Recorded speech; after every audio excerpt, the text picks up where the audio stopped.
प्रिय विद्यार्थियों, बीए द्वितीय वर्ष के द्वितीय प्रश्न पत्र के निर्धारित संस्कृत व्याकरण के पाठ्यक्रम में हम हल संधि पढ़ रहे हैं। हमने गत कक्षा में झरोझरी सवर्णे खरीच तक के सूत्रों का अध्ययन किया है। आज उससे आगे हम अध्ययन करेंगे। आज का अपना सूत्र है झयो होन्य तरस्याम। सूत्र के आगे हमने सूत्र संख्या दी हुई है, आप देख सकते हैं 8-4-62। ये अष्टाध्यायी के 8वें अध्याय के चतुर्थ पाद का 62वां सूत्र है। पदच्छेद देखेंगे।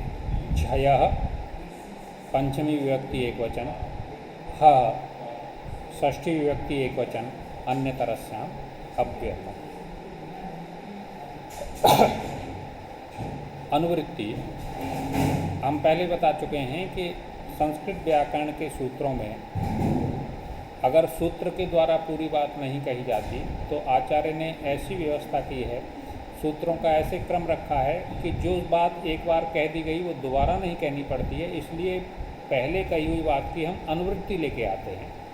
तो झय होन्य तरस्याम में पूर्व सवर्ण पूर्वस्य की अनुवृत्ति आ रही है। उदस्था स्तंभो पूर्वस्य, जो सूत्र हमने पिछली कक्षा में पढ़ा था। अब हमारे पास सूत्र हुआ झय होन्य तरस्याम पूर्व सवर्ण स्यात्। अर्थ देखेंगे तो लघु सिद्धांत कौमुदीकार ने यही अर्थ किया है, झयः परस्य हस्य वा पूर्व सवर्णः। झयः परस्य, झय से उत्तर हकार को विकल्प से पूर्व सवर्ण आदेश होता है। कौमुदीकार ही कह रहे हैं कि ये जो हकार है इसका बाह्य प्रयत्न क्या है? नाद, घोष, संबार और महाप्राण। इसलिए जब आप पूर्व सवर्ण करें तो इसके स्थान पर कौन सा होना चाहिए? तादृशो वर्ग चतुर्थः वर्णः। उसी प्रकार का, अर्थात नाद, घोष, संबार और महाप्राण वर्ण जो वर्ग के चौथे वर्ण होते हैं वही इसके स्थान पर होने चाहिए। अर्थ हिंदी में अर्थ देखिए, झय प्रत्याहार के वर्णों से उत्तर हकार के स्थान पर विकल्प से पूर्व सवर्ण आदेश होता है। अब झय प्रत्याहार में जो वर्ण आते हैं ये हमने आगे दे रखा है। नीचे देखिए झय प्रत्याहार के वर्ण। ये झय प्रत्याहार झवय, घड़दस, जबगड़दस, खपचटत, चटतव, कपय तक चलता है। जवय से शुरू होकर कपय के य तक। तो इसमें जो हलंत वर्ण हैं उन्हें निकाल दीजिए। तो इसमें कौन कौन से वर्ण आए? झवय, झभ, घड़दस, जबगड़दस, खपचटत, चटतव और कपय। अर्थात वर्ग का प्रथम, द्वितीय, तृतीय और चौथा वर्ण, ये चारों वर्ण इसमें आ जाते हैं। 4 वर्ग हैं। तो इस प्रकार 16 वर्ण, 5 वर्ग हैं और 4 वर्ण, तो इस प्रकार 20 वर्ण झय प्रत्याहार में आते हैं। तो अब इन 20 वर्णों से उत्तर यदि हकार होगा तो उसे पूर्व सवर्ण आदेश हो। तो पूर्व सवर्ण आदेश क्या किया जाए? तो इसके लिए एक पाणिनि सूत्र का परिभाषा सूत्र है, स्थाने अंतरतमः। स्थानीय अंतरतमः सूत्र कहता है कि अगर किसी के स्थान पर कोई आदेश किया जाना है तो वह आदेश अंतरतम आदेश होना चाहिए। यानी जो वैकल्पिक व्यवस्था है वह उचिततम होनी चाहिए। ऐसा नहीं है कि बिजली खराब है तो मैकेनिक की जगह बेलदार को भेज दो।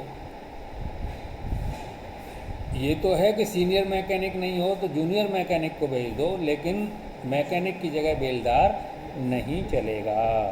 तो वही कह रहे हैं, ये परिभाषा सूत्र कहता है कि जिसके स्थान पर आप आदेश करना चाहते हैं, जिसके स्थान पर आदेश करना चाहते हैं वह आदेश योग्यतम सदृशतम होना चाहिए। तो आप हकार के स्थान पर पूर्व सवर्ण आदेश कर रहे हैं। हकार का जो बाह्य प्रयत्न है वो है संवार, नाद, घोष एवं महाप्राण। इसलिए इसके स्थान पर जो पूर्व सवर्ण आदेश हो वो ऐसा हो जिसका बाह्य प्रयत्न संवार, नाद, घोष और महाप्राण हो। तो ये किसके होते हैं? ये वर्ग के जो चतुर्थ वर्ण हैं घ, झ, ढ, ध, भ, उनके होते हैं। तो जब इसके स्थान पर आप पूर्व सवर्ण आदेश करो तो जिस वर्ग के वर्ण से उत्तर हकार है, हकार के स्थान पर उस वर्ग का चतुर्थ वर्ण हो जाएगा। उदाहरण देखिए, वाग्हरि, वाघहरि, वाग प्लस हरि। यहाँ पर वाग गकार से उत्तर हकार है। अब देखिए जो ग है ये झय प्रत्याहार में आता है कि नहीं आता? झवय गड़दस, जवगड़दस झय प्रत्याहार में आता है। तो झय से उत्तर यदि हकार होगा तो इस हरि के हकार के स्थान पर झयो होने तरस्याम सूत्र से विकल्प से पूर्व सवर्णादेश हुआ। अब पूर्व सवर्णादेश क्या हो? ग किस वर्ग का अक्षर है? कवर्ग का। तो इसके स्थान पर जो आदेश होगा वो किस वर्ग का होगा? कवर्ग का होगा। कवर्ग का कौन सा वर्ण होगा? चतुर्थ वर्ण होगा। तो हमने ह की जगह आदेश कर दिया घ, वाग घ हरि। तो हमारा शब्द बना वाग्हरि। और विकल्प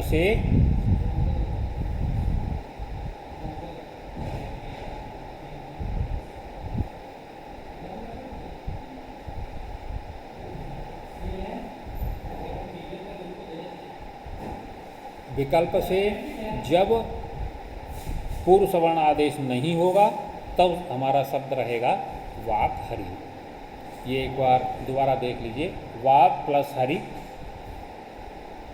यहाँ झय वर्ण ग से उत्तर हकार है, अतः झयो होन्य तरस्याम सूत्र से ह के स्थान पर विकल्प से पूर्व सवर्ण आदेश हुआ। अब ग कवर्ग का अक्षर है तो ह के स्थान पर जो आदेश होगा वो भी कवर्ग का होना चाहिए।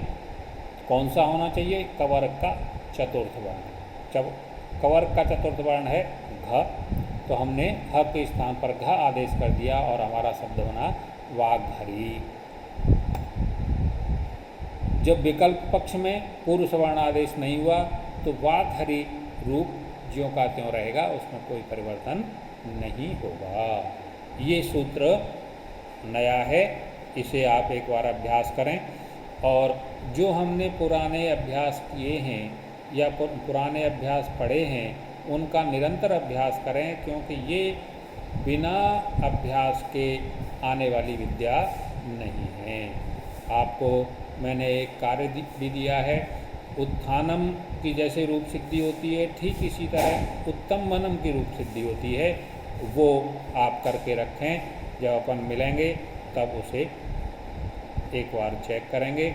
आप वैसे भी फ़ोन पर या महाविद्यालय में संपर्क करके हमसे मिल सकते हैं। धन्यवाद।